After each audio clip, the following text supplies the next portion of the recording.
One. राष्ट्रीय पवार क्षत्रिय महासभा आप सभी का हार्दिक अभिनंदन करती है। और जैसा कि आपको विदित है, राष्ट्रीय पवार क्षत्रिय महासभा की स्थापना 1905 में हुई थी और वर्ष 2025 में नई कार्यकारिणी का गठन हुआ है। तो हमारा विजन डॉक्यूमेंट है कि समाज के युवाओं को शिक्षा रोजगार से जोड़ना। उसी कड़ी में आज हम शुरुआत करने जा रहे हैं कि पवार समाज के युवाओं के साथ साथ पूरे देश के युवाओं को स्वरोजगार से और स्वरोजगार की स्थापना कैसे करें, इस पर एक पॉडकास्ट हमने यहाँ पर रखा है। मैं अपने अतिथियों का परिचय कराना चाहूँगा कि हमारे बीच है Shri Gopal Sharma ji, managing director Vishwakarma Industries Katghora Korba. हमारे बीच है Shri Vivek Agrawal ji, managing representative Vishwakarma Industries Katghora Korba.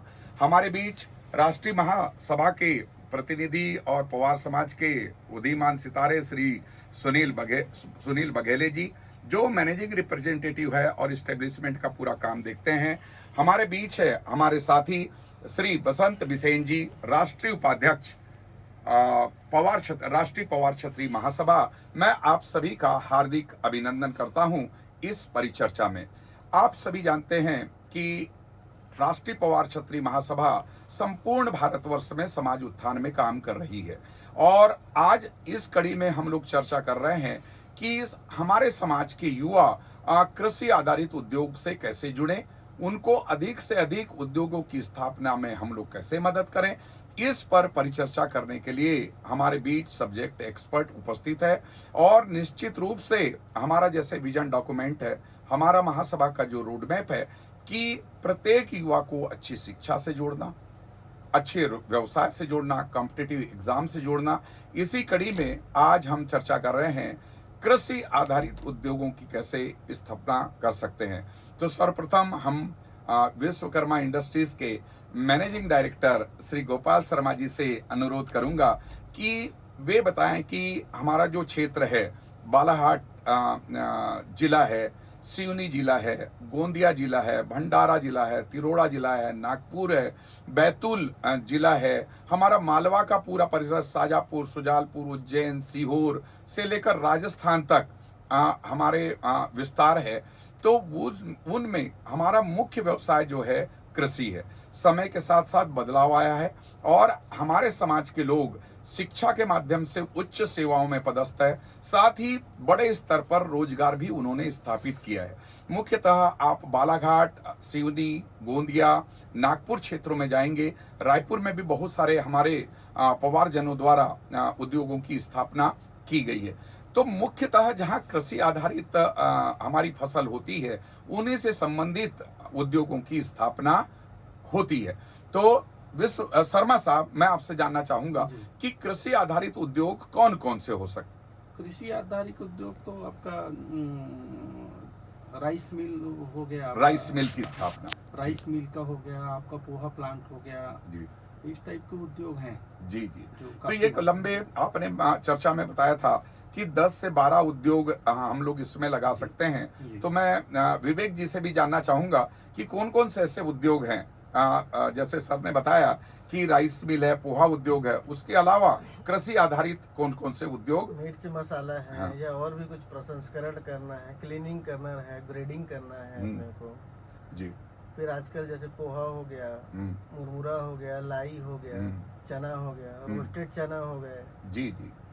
ये मुख्यतः जो हमारी जो कृषि है, चावल है, धान है, और हमारा आपको पता होगा कि वन आच्छादित क्षेत्र भी है। तो वनोपज से संबंधित हम लोग कौन कौन से उद्योग स्थापित कर सकते हैं? इसमें हम कर सकते हैं लाख, चिरौंजी, हर्रा, बहरा, करंज, काफी प्रकार के जो जंगली उत्पाद हैं जी, और औषधीय उत्पाद भी निकलते हैं। औषधीय उत्पाद भी निकलते हैं जिसके हम जड़ी बूटी वगैरह में पिसाई वगैरह करके जड़ी बूटी में हम यूज करते हैं। जी जी। अग्रवाल साहब, एक बात बताइए कि इसके अलावा हम लोग उद्योगों में जैसे आजकल आप जानते हैं कि निर्माण बहुत हो रहा है, तो कृषि से संबंधित आपको पता है जानवरों से बचाव के लिए बहुत सारे उपाय करने पड़ते हैं। साथ ही प्रत्येक ग्राम में अब जो भारत सरकार और राज्य सरकार की योजनाएं हैं, उसके कारण भी बहुत निर्माण कार्य हो रहा है। तो उसमें ये स्मॉल स्केल इंडस्ट्री जो MSME हम कहते हैं, उसकी कैसे स्थापना की जा सकती है? इसके लिए सर सबसे पहले तो हम जिला उद्योग केंद्र से संपर्क कर सकते हैं। जिला उद्योग केंद्र जिला उद्योग केंद्र से जाकर जी, और या तो भाई गूगल नेटवर्क, गूगल के माध्यम से या और किसी भी माध्यम से जो हमारे पास उपलब्ध है, जो आसानी से उपलब्ध है, जी, उस चीज़ों का हम कैसे प्रसंस्करण कर सकते हैं। जी। हमारे बीच सुनील बघेली जी हैं, जो हमारे ही क्षेत्र बालाघाट जिले से ही यहाँ रिप्रेजेंटेटिव है।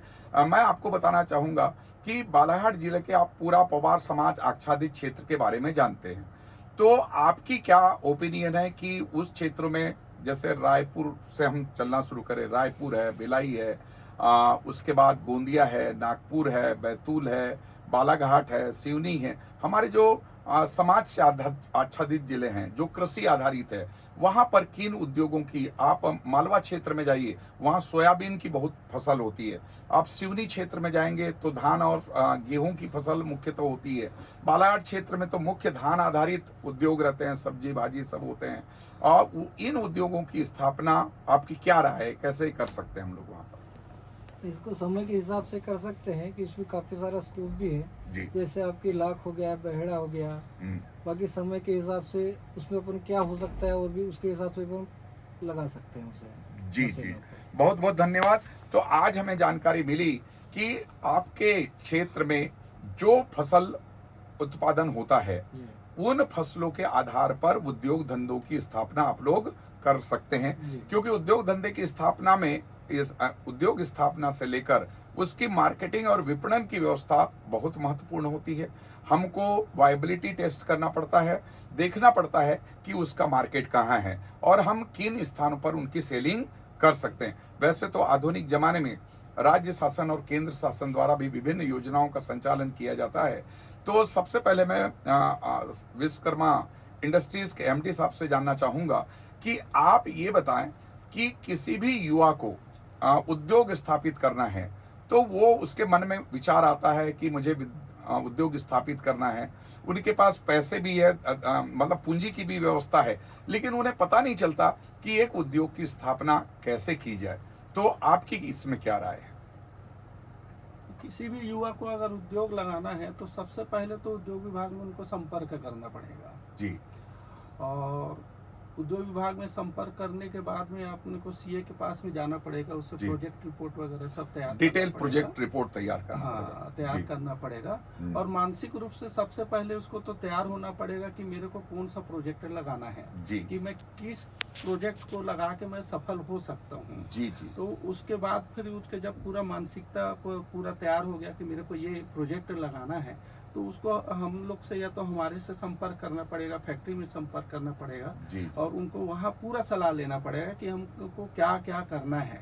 तो वहाँ से पूरा उनको गाइडलाइन मिल जाएगा, उसके आधार पे उनको चलना है। जी, आपका ये कहना है कि किसी भी युवा या उद्यमी का ये सपना होता है कि मुझे इस उद्योग की स्थापना करनी है और उसको मूर्त रूप देने के लिए एक डिटेल प्रोजेक्ट रिपोर्ट की आवश्यकता होती है और उस क्षेत्र के उद्योग विभाग जो रहते हैं वो इसमें मार्गदर्शन केंद्र के रूप में भी काम करते हैं, जहां से वो मार्गदर्शन प्राप्त कर सकते हैं और उद्योग विभाग उनको प्रोजेक्ट रिपोर्ट का बनाने में भी मदद करते हैं। वो ट्रेनिंग का भी प्रावधान वहां पर है। मेरा ये आपसे आग्रह है, आपसे प्रश्न है कि उद्योग लगाने के लिए उनको कौन कौन सी, सभी लोग डरते हैं कि हमको कौन कौन सी अनुमति लगेगी और क्या क्या हमको, इसमें मैं अग्रवाल साहब से पूछना चाहूंगा कि एक उद्योग को स्थापित करना है तो कौन कौन सी आपत्ति जो आती है उसको कैसे निराकरण करेंगे। जैसे ग्राम पंचायत में हमारे तो समाज के लोग मुख्यतः ग्राम आधारित है, ग्राम पंचायतों में रहते हैं और कुछ लोग छोटे शहरों में रहते हैं, कुछ लोग बड़े शहरों में रहते हैं। तो उनके लिए क्या है, कैसे वो अपनी शुरुआत करेंगे, कहाँ से शुरुआत करेंगे? सबसे पहले तो हम हर जिले में एक जिला उद्योग एवं व्यापार केंद्र होता है। जी जी। पहले वहाँ हम रजिस्ट्रेशन कराएंगे, वहाँ से हमारा काम आगे बढ़ेगा। तो रजिस्ट्रेशन करवाएंगे या नहीं, तो ये तो सोचना पड़ेगा कि हमारी इंडस्ट्री या उद्योग का क्या नाम रहेगा। ये तैयारी उनको पहले से करनी पड़ेगी। पहले से करना पड़ेगा जी। वो तैयारी करेंगे तभी फिर उद्योग विभाग में रजिस्ट्रेशन होगा जी। और जो भी हम उद्योग लगाना चाहते हैं, जो जी। हमारे मन में है, जी। तो उसके लिए हमको गांव से या नगरीय निकाय है या जो भी है, हाँ, वहां से हमको परमिशन लेना पड़ेगा। अच्छा, मतलब आपका कहना है कि उद्योग स्थापित करने के लिए आपके पास लैंड होना चाहिए, हाँ, लैंड डाइवर्टेड भूमि होना चाहिए, और उसमें वो भी आपने जैसे औद्योगिक हाँ, होनी चाहिए, औद्योगिक होना चाहिए। ये बड़ी महत्वपूर्ण बात है कि कई लोगों उसमें कॉमर्शियल लिखा देते हैं, जिससे बाद में कठिनाइयां आती है। तो सभी युवा उद्यमियों से मेरा आग्रह है कि वो जिस स्थान पर भी रहते हैं वहां पर जो लैंड सेलेक्ट करते हैं वो इंडस्ट्रियल यूज का होना चाहिए, हाँ, यानी वो उसी के लिए डाइवर्टेड होना जी। चाहिए, और उसी के साथ डाइवर्सन के साथ उनको ग्राम पंचायत की और नगरीय क्षेत्र में नगरीय निकाय की अनुमति जी। प्राप्त करना चाहिए। जी। थैंक यू अग्रवाल साहब। उसके बाद और बताइए कि कौन कौन सी अनुमति शासन की लगना जरूरी है। इसके बाद हमको जरूरत पड़ती है औद्योगिक सुरक्षा। औद्योगिक सुरक्षा, अगर तो ये हमारा क्या कहाँ जाना पड़ेगा औद्योगिक सुरक्षा के लिए? प्रत्येक जिले में होता है प्रत्येक इनका जिले ऑफिस? में रहता है ये औद्योगिक बहुत अच्छी सुरक्षा। बात है कि प्रत्येक जिले में जहां से हमको लाइसेंस या पंजीकरण लेना करना पड़ता है वो प्रत्येक जिले में जिला उद्योग केंद्र भी है, हाँ, औद्योगिक सुरक्षा भी प्रत्येक जिले में है, जी। इसलिए युवाओं को कठिनाई नहीं होना चाहिए, ऐसा हमारा मानना है। इसके अतिरिक्त और क्या और लगेगा? आजकल सबसे महत्वपूर्ण हो गया है पर्यावरण। ये बहुत अच्छी बात कही सभी आपने। विभाग आज जितने भी उद्योग लगाने हैं, सभी को पर्यावरण से परमिशन लेना आज के डेट में अनिवार्य है। जी, पर्यावरण संरक्षण हम सभी की जिम्मेदारी है, और निश्चित रूप से शुद्ध पर्यावरण और स्वच्छ पर्यावरण, अभी हमारे ग्रामीण क्षेत्र में जो है इतना स्वच्छ वातावरण रहता है, तो वहां पर उन क्षेत्रों में हमको फैक्ट्री स्थापित करनी है तो पर्यावरण विभाग की अनुमति आवश्यक होती है। इसके अलावा वाणिज्य कर और बाकी ये तो हम जब बाद में चालू करेंगे, अपनी इंडस्ट्री चालू होती है तो हम जी। जीएसटी का सर्टिफिकेट ले लेंगे। जी, बाकी इनिशियल अभी तो जीएसटी का रिक्वायरमेंट नहीं होता है, अच्छा, बाद में होगा। बाद में जीएसटी का रिक्वायरमेंट। तो बहुत अच्छी बात आपने बताई कि हमको कौन कौन सी अनुमति लेनी होती है। तो आपका जिला उद्योग केंद्र से संपर्क हो गया, आपकी इच्छा आपने अपनी इच्छा के अनुरूप उद्योग का चयन कर लिया, जी। उद्योग विभाग से आपने मार्गदर्शन प्राप्त कर लिया। देखिए, किसी भी उद्योग को स्थापित करने के लिए उसकी वायबिलिटी देखना जरूरी है, वो वायबल है कि नहीं। और बैंक भी लोन तब देते हैं या ऋण तब देते हैं जब वो वायबल प्रोजेक्ट हो। जी। तो ये कि युवा को जिसके बड़े बड़े सपने हैं वो चाहता है, कई लोगों के पास अपनी पूंजी होती है, लेकिन कई लोग ऐसे होते हैं जिनके पास पूंजी नहीं है लेकिन उनके सपने बड़े हैं, तो उनको पूंजी की व्यवस्था, क्योंकि कोई भी व्यवसाय बिना पूंजी के संभव नहीं है। तो मैं सर्वप्रथम ये जानना चाहूंगा सुनील बघेले जी से कि उद्योग जो है हमारे, आप एमएसएमई में जानते हैं कि माइक्रो लेवल के हमारे उद्योग है और मीडियम लेवल के हैं और स्मॉल है, तो इन उद्योगों में हम लगाते हैं तो कितने की लागत इसमें आ सकती है? तो उद्योग का आधार पे उद्योग की कैपेसिटी के हिसाब से उसकी आपका कैपिटल वो करेगा। अच्छा, कैपिटल करेगा। जी। विवेक अग्रवाल जी, उसको रुपए के आधार पर हम समझना चाहेंगे कि हम माइक्रो किसे कहें और मीडियम किसे कहें और स्मॉल एंटरप्राइजेस किसको कहें? जैसे हम कोई भी उद्योग लगाते हैं जिसमें हमारी मशीनरी 1 करोड़ रुपए तक की है, 1 करोड़ रुपए तक की तो वो जो है अपना माइक्रो इंडस्ट्रीज में आ गया। और 1 करोड़ से 10 करोड़ की अगर मशीनरी है जी जी, तो वो मीडियम इंटरप्राइजेस में आ गया। मीडियम में। और 10 करोड़ से लेके ऊपर है जी, फिर वो स्मॉल इंडस्ट्रीज में आ जाते हैं। स्मॉल इंडस्ट्री में। आज हमारा मुख्य फोकस है कृषि आधारित उद्योगों की स्थापना, और कृषि आधारित उद्योग जो है हमारे माइक्रो, मीडियम और स्मॉल में कवर हो जाते हैं। अगली बार जब हम बात करेंगे तो हैवी इंडस्ट्रीज की बात करेंगे। तो इसी क्रम में मैं आपको ये कहना चाहूंगा कि जैसे किसी युवा को 1 करोड़ रुपए तक का इन्वेस्टमेंट करना है अपने उद्योग में, तो उसको 1 करोड़ रुपए उनके पास नहीं है, तो वो उस राशि की व्यवस्था, उस पूंजी की व्यवस्था वो कहाँ से करें? इसके लिए तो जो अपने राष्ट्रीयकृत बैंक है वहाँ उनको संपर्क करना होगा जी। और वैसे भी भारत सरकार जो है 5 करोड़ तक राशि तक बिना गारंटी के लोन उपलब्ध करा रही है। ये बहुत अच्छी बात हमारे युवाओं के लिए कि एसएमएसई जो हमारे स्मॉल, मीडियम एंड स्मॉल जो इंडस्ट्रीज है उसमें सब्सिडी का प्रावधान है, और वो सब्सिडी जैसा आपने बताया 5 करोड़ रुपए तक नहीं, सब्सिडी नहीं, ये बैंक बैंक बिना लोन, गारंटी के लोन बिना देती है। गारंटी के लोन, ये भी बहुत बड़ी बात है। हाँ। तो अब सब्सिडी वर्ड आ ही गया है, तो आप ये भी बताने की कृपा करें कि इनमें कौन कौन सी सब्सिडी मिलती है।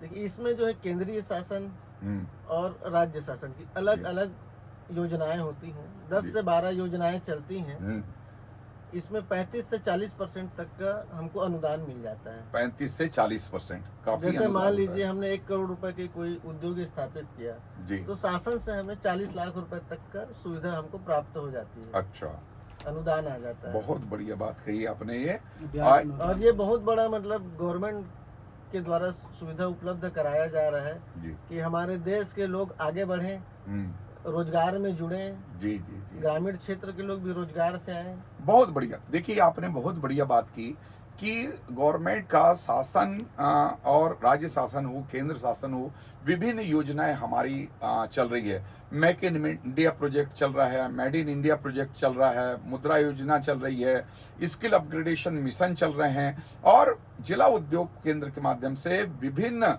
उद्योगों की स्थापना के लिए बड़ा अभियान संचालित हो रहा है। निश्चित रूप से आज हमें जरूरत है उसका लाभ उठाने की, और जितना हमें युवाओं को कई बार ये जानकारी नहीं होती, तो लोन लेने में क्या क्या फॉर्मेलिटीज होती है। बैंक के पास जाएंगे तो बैंक लोन आवेदन आप करेंगे, तो लोन आवेदन के पहले और लोन के समय हमको कौन कौन से अभिलेखों की, कागजातों की, दस्तावेजों की आवश्यकता होती है। लोन के लिए सबसे पहले जरूरत होता है प्रोजेक्ट रिपोर्ट का। डिटेल प्रोजेक्ट हाँ, रिपोर्ट, डिटेल प्रोजेक्ट रिपोर्ट का जी। जरूरत रहेगा, जो सीए तैयार जो करेगा। सीए तैयार करेगा। एक लैंड चाहिए जो खुद की होनी चाहिए, जी। जहाँ पर हम लगा रहे हैं। अच्छा, लैंड अपना, इसमें वो भी प्रावधान है कि जो है इंडस्ट्रियल डेवलपमेंट कॉर्पोरेशन भी विभिन्न राज्यों के लैंड उपलब्ध कराते हैं। हाँ जी, तो या तो उनके द्वारा उपलब्ध कराया गया लैंड हो जो औद्योगिक स्थानों में लगते हैं, या स्वयं का लैंड भी यूज कर सकते हैं। लेकिन CSIDC के क्या है, कुछ लिमिटेड एरिया होते जी। हैं, वहीं पर ही मतलब उनके लैंड होते और हैं। अपना लैंड रहेगा तो अपना land तो ओपन अपन कहीं रहेगा पर कि भी किसी कर भी सकते ग्राम हैं। पंचायत में, ग्राम में, अपने अपने गांव में जी। उद्योगों की। राष्ट्रीय पवार क्षत्रिय महासभा का मुख्य लक्ष्य यही है कि प्रत्येक ग्राम के युवा अब आगे आए और अपना उद्योग वहां पर स्थापित करें, छोटे छोटे उद्योग स्थापित करें, वहां पर उन लोगों को रोजगार दें और इंटरप्रेन्योर बने। ये हमारा मुख्य उद्देश्य है। हम तो चाहते हैं कि समाज के युवा उद्योग में इस प्रकार कार्य करें कि अब उनको पलायन की आवश्यकता ही न हो। अपने अपने मातृभूमि में, अपने अपने जन्मभूमि में वो उद्योग की स्थापना, लेकिन इसके लिए कठोर परिश्रम और मेहनत की आवश्यकता होती है, और निश्चित रूप से आप लोगों का मार्गदर्शन इसमें काम आएगा। तो बैंक में जाने पर कैसा व्यवहार रहता है बैंक का, और कौन कौन सी फॉर्मेलिटी वहां पर करनी होती है। तो बैंक में जैसे जाते हैं ना अपन जी। कि अपन को ये उद्योग लगाना है, जी या राइस मिल लगाना है, या जी। फ्लोर मिल लगाना है, जी, तो सबसे पहले बैंक वाला उसका अनुभव पूछता है अनुभव, कि आपको क्या अनुभव है इसके बारे जी में। जी तो बैंक में जाने से पहले कम से कम साल 6 महीना तो उसको अनुभव ले लेना चाहिए जी। किसी भी इंडस्ट्री से। इंडस्ट्री मान लो से। उसको राइस मिल लगाना है तो राइस मिल में जाकर के उसको अनुभव ले लेना जी चाहिए। जी जी जी या फ्लोर मिल लगाना है तो फ्लोर मिल में उसको अनुभव ले लेना। जी। तभी मतलब बैंक वाला लोन देने के लिए तैयार होता है। ये बहुत अच्छी बात शर्मा जी ने प्रैक्टिकल बात कही कि यदि आप लोन के माध्यम से, बैंक लोन के माध्यम से उद्योग की स्थापना करना चाहते हैं, तो सर्वप्रथम उनका प्रश्न होता है कि आपको क्या एक्सपीरियंस है, ताकि आपको जो लोन देंगे उसकी वापसी की गारंटी हो। जी। हर बैंक चाहता है जी। कि वापसी की गारंटी हो, लेकिन ये उन लोगों के लिए तो समस्या नहीं रहेगी जिनके लिए स्वयं की पूंजी है। तो स्वयं की पूंजी वाले तो अपनी स्थापना खुद ही कर सकते हैं। स्वयं की पूंजी वाला कर। जी। तो कितना लोन मिल जाता है बैंक से इंडस्ट्री के लिए? बैंक से तो आप जितना लोन लेना चाहें।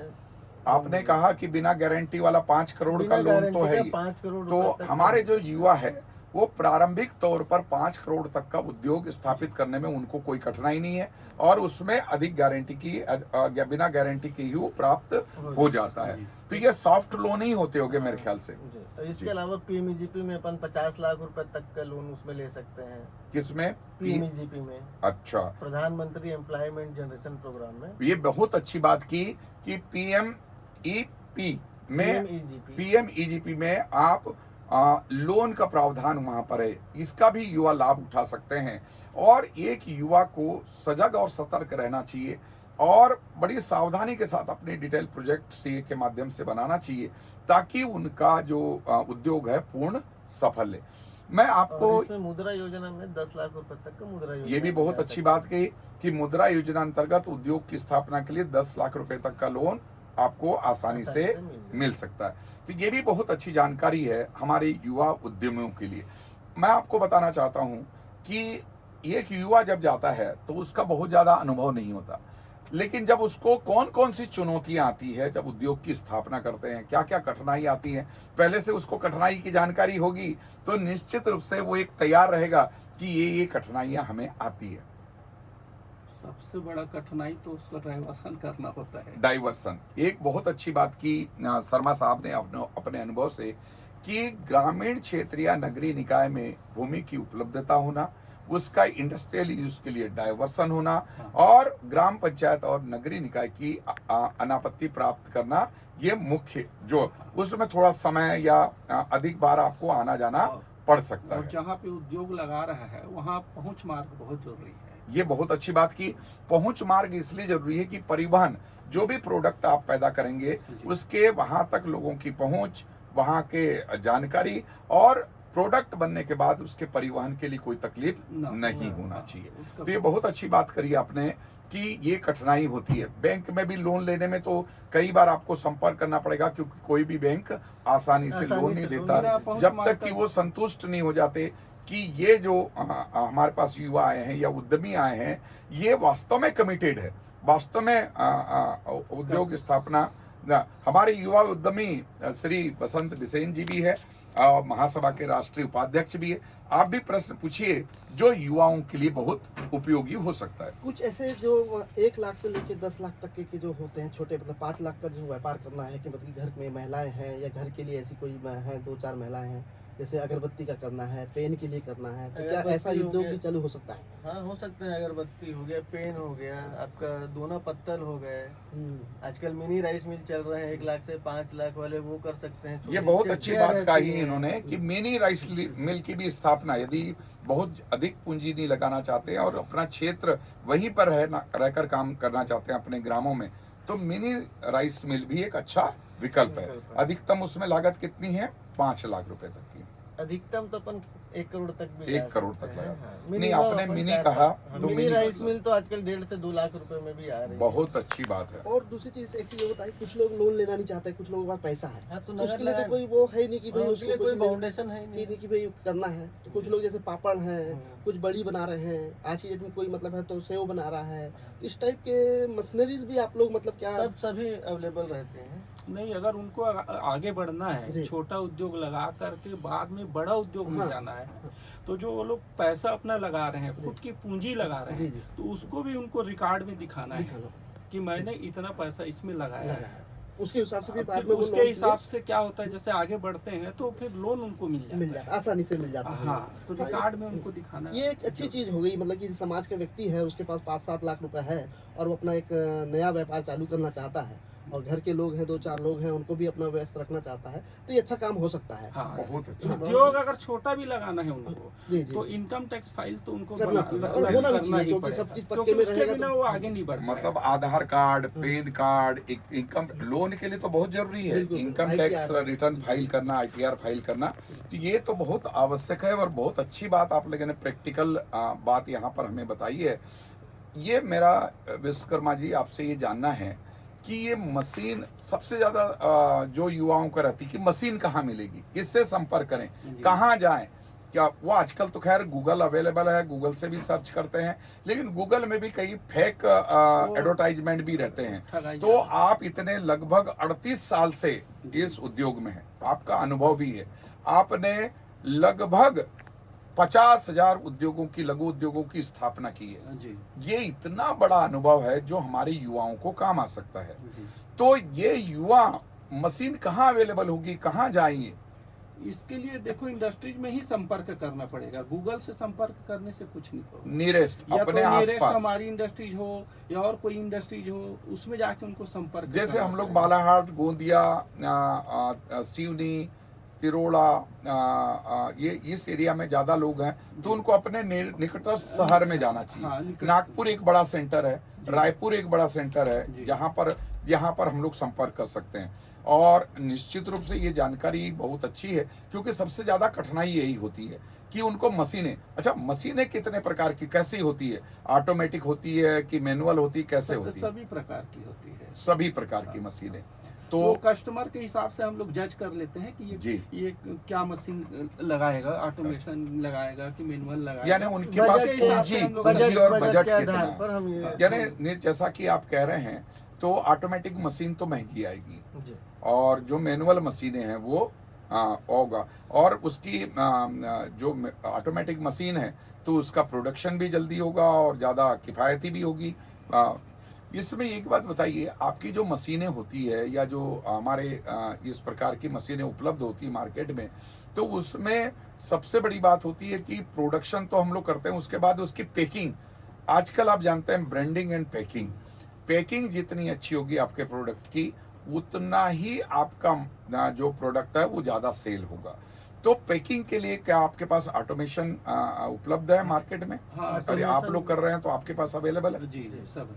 अच्छा, सारा ऑटोमेटिकली पूरी प्रोडक्शन से लेकर पैकिंग तक हो जाती है, चाहे वो लिक्विड फॉर्म में हो या सॉलिड फॉर्म में हो। ये बहुत अच्छी जानकारी है कि आज के ज़माने में हम लोग देखते हैं कि हमारा प्रोडक्ट ऐसा होना चाहिए जो मेडिकली भी फिट होना चाहिए, वहाँ पर हैंडलिंग 0 होना चाहिए, पर्यावरण को नुकसान पहुँचाने वाले तत्व कम होना चाहिए, यानी कम से कम पर्यावरण में धुआं। आजकल तो ऑटोमेटिक मशीन आती है, उसमें ये बहुत अच्छी जानकारी है।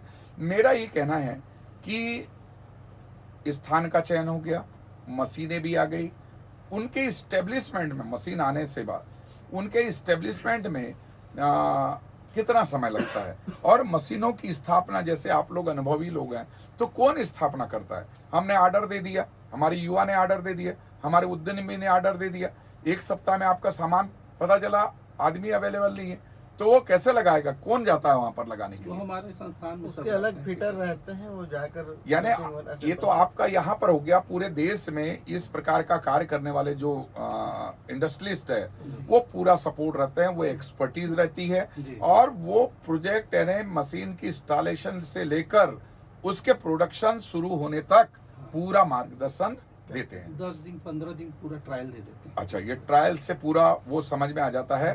तो आप ये बताइए कि आपने जितने, आप जैसा कह रहे हैं कि लगभग 50,000 लघु उद्योग आपने स्थापित किए हैं, तो इसमें कई फेल भी हुए होंगे, कई पास भी हुए होंगे, लगातार चल रहे हैं। तो यदि कोई उद्योग फेल होता है, नहीं चल पाता है, तो आपके अनुभव में, आप तीनों बहुत एक्सपर्टीज है, आपके क्या अनुभव है? नहीं, अगर वो हमारे से जुड़ा रहेगा तो फेल होने की संभावना कम रहती है। अच्छा, मतलब ये टेक्निकल सपोर्ट उनका मिलता रहेगा। जिन्होंने भी मार्केटिंग का है, सब हम लोग सपोर्ट करते हैं। अच्छा, आप लोग मतलब कारखाना या उद्योग इंस्टॉलेशन से लेकर मार्केटिंग तक आप उनका पूरा सपोर्ट। ये देश के पूरे युवाओं के लिए एक बहुत अच्छी जानकारी है कि उनके मन में एक शंका रहती है कि कैसे हम लोग स्थापित करें। रिस्क मैनेजमेंट होता है, डिस्प्यूट मैनेजमेंट होता है, कई बार उससे युवा डर जाते हैं। तो निश्चित रूप से युवाओं को अच्छा माहौल देने के लिए और स्वरोजगार स्थापित करने के लिए, स्वरोजगार, मैं बार बार हमारे माननीय प्रधानमंत्री जी, माननीय मुख्यमंत्रीगण, ये अपने अपने राज्यों में स्वरोजगार के प्रति बहुत सचेत है और उसको जनरेट करने के लिए प्रयास करते हैं। राष्ट्रीय पवार क्षत्रिय महासभा भी इस दिशा में बहुत प्रयत्नशील है कि हमारे जो युवा है, भारत को यदि औद्योगिक क्रांति का जनक बनाना है तो हमको स्वरोजगार में जाना पड़ेगा, और इसमें MSME की बड़ी भूमिका है। गांव गांव गृह गृह उद्योग होंगे, विभिन्न प्रकार के उद्योग होंगे, तो निश्चित रूप से आने वाला भारत जो होगा वह स्वर्ण युग होगा और कृषि आधारित उद्योगों की हम स्थापना में सफल हो पाएंगे। मेरा आपसे आग्रह है कि मार्केटिंग इसकी कैसे करें, मार्केटिंग में हमको कौन कौन सी चीजों का ध्यान रखना चाहिए? मार्केटिंग में क्वालिटी का तो मेन ध्यान रहेगा ही। ये बहुत अच्छी बात की कि क्वालिटी प्रोडक्ट होगा तो आपको मार्केटिंग में कोई प्रॉब्लम नहीं, लेकिन आपको बाजार की खोज तो करनी पड़ेगी कि कृषि आधारित उद्योग है तो उसकी खपत कहाँ पर है, वो प्रोडक्ट कहाँ पर बेचा जा सकता है। तो नियरेस्ट मार्केट की जानकारी भी आप लोग देते हैं या उद्योग विभाग देता है या कौन सा संस्थान उसको? हम लोग दे देते हैं मार्केटिंग का। ये बहुत अच्छी जानकारी हमारी जानकारी में है कि प्रोडक्ट को न सिर्फ उस शहर में, उस राज्य में, उस देश में, इसको विदेशों में भी एक्सपोर्ट किया जा सकता है। तो विदेशों में एक्सपोर्ट करने के लिए हमको जो बारीकियां हैं उसके बारे में भी आप लोग मार्गदर्शन देते हैं। विदेश तक पहुंचने में अपनी क्षमता चाहिए। बिल्कुल, एक तो प्रोडक्शन कैपेसिटी चाहिए, जी। क्वालिटी चाहिए और प्रत्येक उस पर खरा उतरना चाहिए स्टैंडर्ड। और निर्यात के लिए भी शासन भी बहुत सहयोग कर रही है। बिल्कुल, अभी इन्होंने अग्रवाल साहब ने जानकारी दी गई कि इस उद्योग की स्थापना से लेकर उसके प्रोडक्शन से लेकर उसकी मार्केटिंग से लेकर ये चुनौतियां तो रहती है, चुनौतियां आती भी है, तो उन चुनौतियों को एक सही मार्गदर्शन से हम लोग दूर कर सकते हैं। और निश्चित रूप से मैं समझता हूं कि आपकी जानकारी जो है, आपने बताया कि 1 लाख रुपए से लेकर 10 करोड़ तक के उद्योगों की स्थापना की जा सकती है। और मैं समझता हूं हमारे जो कृषि आधारित उद्योग है या लोकल लेवल पर जो रॉ मटेरियल्स उपलब्ध है वो उनका उत्पादन करेंगे तो इसमें कर सकते हैं। इसमें कितना समय लगता है एक उद्योग की स्थापना करने में? किसी भी उद्योग को स्थापित करने में 3 महीने से लेकर 1 साल तक का समय लग जाता है। ये बहुत अच्छी बात है कि युवाओं के लिए और उद्यमियों के लिए कि उनको बिल्कुल भय या डर की जरूरत नहीं है। हर चीज का सिस्टम बना हुआ है और एक उद्योग आपने ठान लिया है कि अपनी पसंद का उद्योग करूंगा, जो मेरी इच्छा है, जो मेरा ड्रीम प्रोजेक्ट है, उस पर मैं उद्योग स्थापित करता हूं, तो सबसे पहले मुझे डिटेल प्रोजेक्ट रिपोर्ट बनाना पड़ेगा, जो एक सीए बनेगा। उद्योग विभाग में अपनी फर्म को, अपने संस्थान को, उद्योग को पंजीकृत करना पड़ेगा। उस पंजीकरण के बाद विभिन्न प्रकार के जो ग्राम पंचायत और नगरीय निकाय के जो डाइवर्सन है, औद्योगिक डाइवर्सन, वो प्रक्रिया पूरी करनी पड़ेगी। और आपको वहाँ के जो उद्योग, उसके बाद विभिन्न प्रकार की अनुमति आपको लेने के बाद उद्योगों की लोन फाइनेंसिंग के लिए आपको जरूरत पड़ेगी। ये एक बात आपने बहुत अच्छी बताई कि लोन यदि स्वीकृत हो गया तो बहुत सारी सरल प्रक्रिया हो जाती है और बाकी एनओसी भी, क्योंकि बैंक तो ये देखते हैं कि वायबल प्रोजेक्ट है, वायबल प्रोजेक्ट है तो बाकी भी कठिनाइयां उसमें नहीं रहेगी। ये आपका अनुभव रहा है।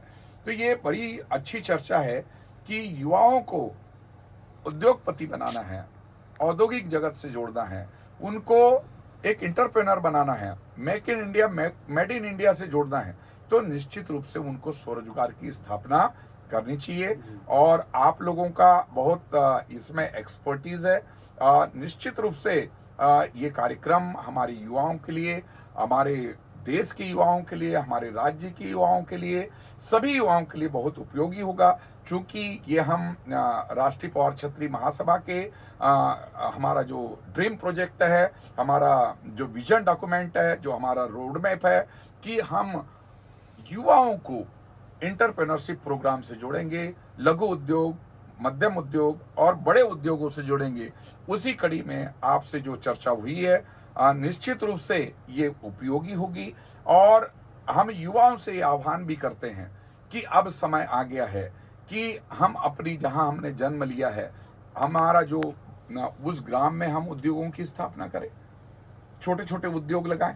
जो ब्लॉक में हम रह रहे हैं वहां पर उद्योगों की स्थापना करें, जिस जिले में रह रहे हैं उस उद्योग, वहां पर औद्योगिक संस्थानों की स्थापना। ये शुरुआत जरूर शुरुआत में कठिनाई हो सकती है।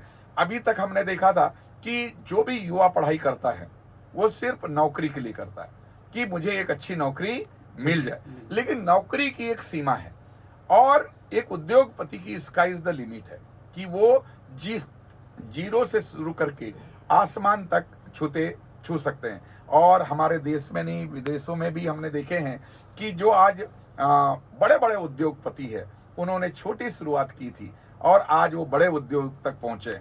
तो शर्मा साहब, आप बताइए कि आपकी शुरुआत कैसे रही, आपने कब कैसे शुरुआत किया, ताकि युवाओं को प्रेरणा मिले कि हमारे विरासत में कुछ नहीं था लेकिन हमने आज ये करके दिखाया है।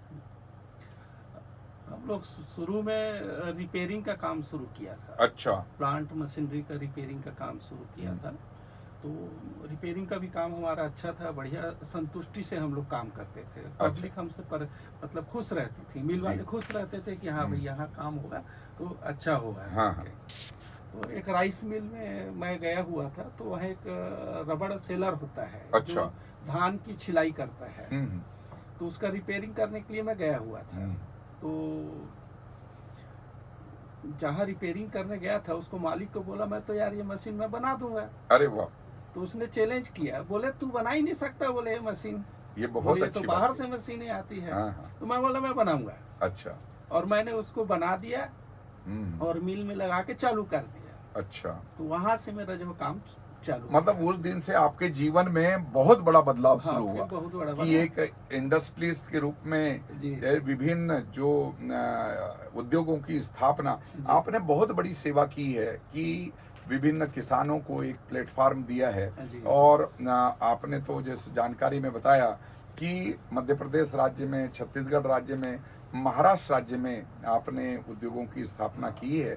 निश्चित रूप से आपका अनुभव हम लोगों के लिए अनुकरणीय रहेगा, लाभप्रद रहेगा। मैं बसंत बिसेन जी से आग्रह करूंगा कि आपकी और कोई क्वेरी है हाँ हमारे समाज के युवाओं के सर्वोत्तम हित में, तो आप जरूर पूछिए हमारी एक्सपर्ट टीम से। एक्चुअली क्या है, कुछ क्षेत्र वाइज में जंगल से रिलेटेड चीज़ें हैं। आज की डेट में लोग घर बना रहे हैं, डोर हो रहे हैं, दरवाजा है, खिड़की है, तो क्या ऐसे भी कोई मशीनरीज होती है जो मतलब दरवाजा बनाने में, खिड़की बनाने में, विंडो करने के लिए हाँ, इस पे आती हैं? हाँ मशीनें आती हैं। क्योंकि कुछ कुछ क्षेत्र ऐसे हैं कि जैसे हमारे बालाघाट क्षेत्र, बैहर वाला क्षेत्र हो गया, बालाघाट वाला हो गया, सिवनी वाला हो गया, इधर जंगल की कमी नहीं है।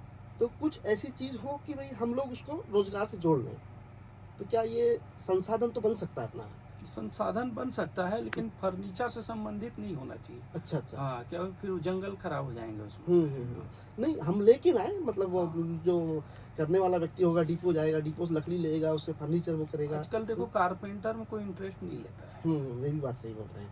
मैन्युफैक्चरिंग में भी क्या है, कोई वेल्डिंग का है दुकान है या कोई जल्दी से इंटरेस्ट नहीं लेता है। आज की डेट में जो चीज़ दिख रहा है, जो डेकोरेटिव लेम है, आज की डेट में यदि कोई घर बना रहा है, उसका सपना होता है, और एक सपना होता है तो वो चीज़ इतनी रिक्वायरमेंट है कि जिसकी आदमी कल्पना नहीं कर सकता।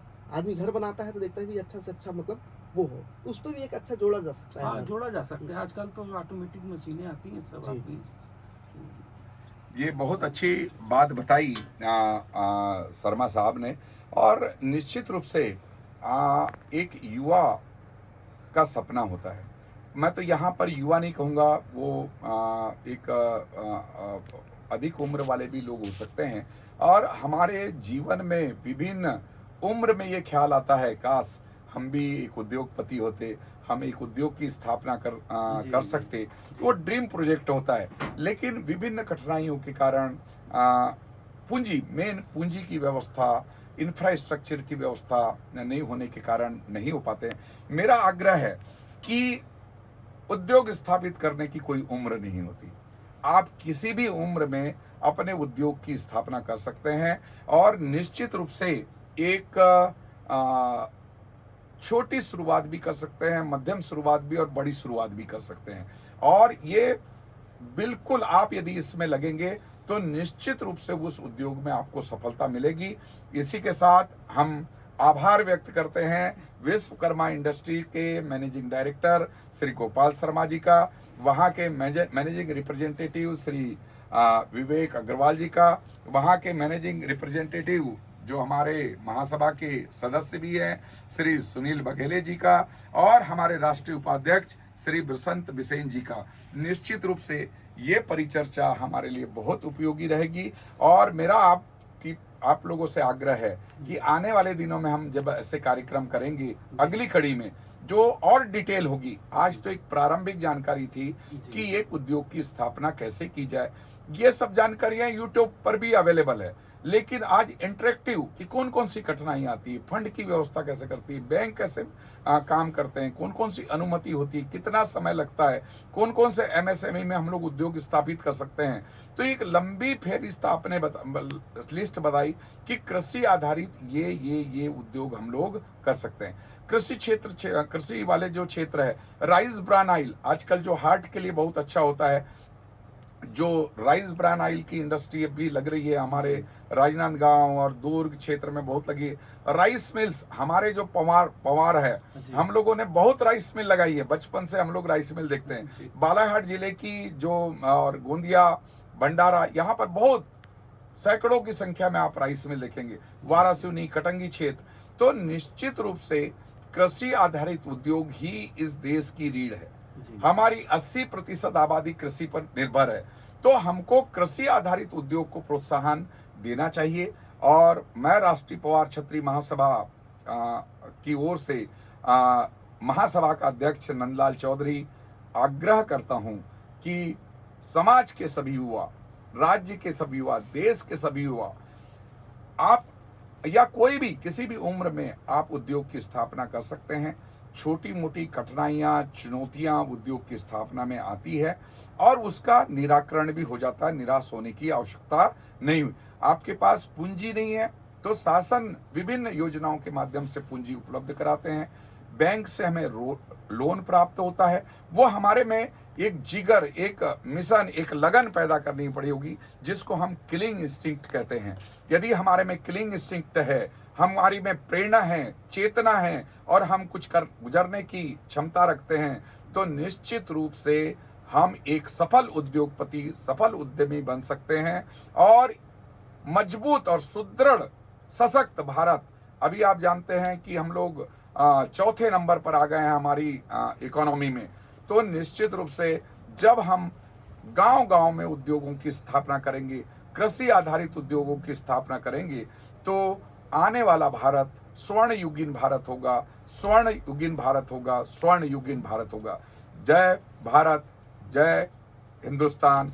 और मैं पवार राम मंदिर ट्रस्ट में हमारे आराध्य देव है जय श्री राम, उनको प्रणाम करता हूँ। जय राजा भोज, जय माँ गढ़कालिका, आपका आशीर्वाद प्राप्त हो। और इस कार्यक्रम से हम हमारे समाज के युवाओं को आग्रह करते हैं कि आप अधिक से अधिक संख्या में अपने उद्योग स्थापित करें और इस देश की इकोनॉमी में बढ़ चढ़कर हिस्सा लें। बहुत बहुत धन्यवाद, बहुत बहुत आभार। जय राजा भोज, जय माँ गढ़कालिका।